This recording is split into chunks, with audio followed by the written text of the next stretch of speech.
Hello everyone, welcome to my review of the Nerf Fortnite SMG-Zesty. Sorry this is coming a bit later than anticipated. The SMG-Zesty was not on the Christmas list initially. All the Nerf guns we wanted to purchase were either out of stock or would arrive after Christmas, so we had to buy what we found in stores. Anyway, let's get into it.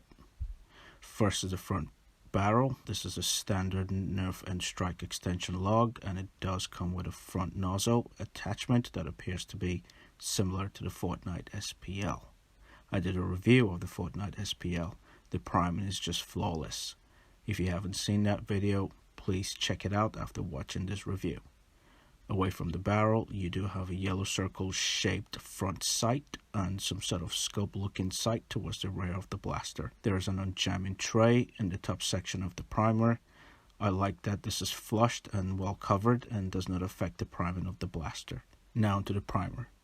The blaster features a primer on the top of the blaster, just above the magazine well, and the blaster needs to be primed after every single shot. The primer is made in such a way that your hand fits well when priming. There's a small bump to stop your hand sliding off when priming. I think this is a nice touch by Hasbro. Moving on to unpriming the blaster. Next you have this little part here that allows you to unprime the blaster.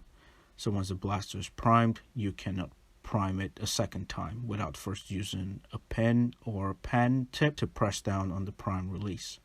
This is very helpful when you have to remove the magazine or gain access to the top latch to clear jams. Next is the butt stock. It is well built and it fits in steady and does not shake or move around like you have with the modulars, for example. To attach the stock, you just push it into the back of the gun like so. To detach it, you press down the orange painted clips on the sides. Next is a magazine clip. On one side of the mag is a cutout that allows you to see the darts in the magazine. I thought this was cool because with a quick glance you can see how many darts you have left in the clip.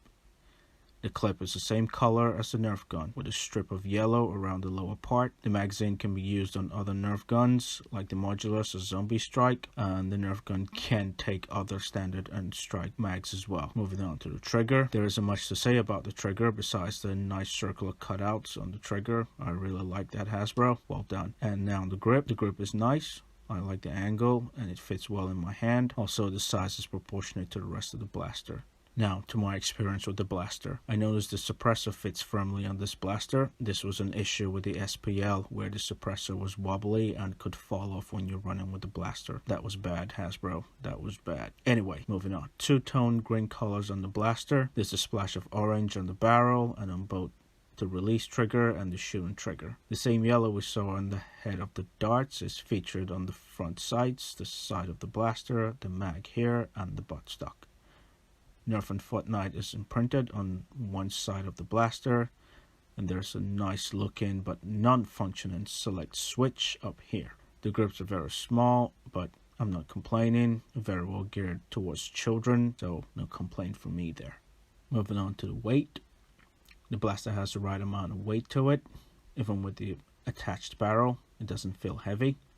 Hasbro says this blaster is suitable for 8-year-olds, but I think kids who are under 8 would be able to use the blaster with ease. One thing to note is that the blaster cannot freestand on its own. When I tested this, I noticed this was only possible when the blaster was primed. As you can see here, the blaster would not stand when primed. I believe it is because the weight is shifted from the center towards the front of the blaster when it is primed. Priming and shooting the blaster. The priming action is easy and feels good when priming. It reminds me of the SPL pistol primer again. Good job, Hasbro. Actually, great job, Hasbro. There's no lagging, and I do not think I have ever had the prime stuck since I've been using the blaster 3 months now. The blaster uses the standard Elite type darts. It comes with 10 darts that look like this. We know they're not the best darts for accuracy. Speaking of accuracy, I think the sights does help with accuracy to some extent. I've tried using the sights when target practicing, and overall it's been a 50-50 hit and miss. Overall, I wish the stock was adjustable, and I think this blaster would have been more fun if it was motorized with a semi and full auto selector switch. Hasbro, When are we getting a semi or full auto motorized blaster, please? Anyway, please like and leave a comment below about your experience with the Nerf SMG-Zesty. Thanks for watching. See you next time.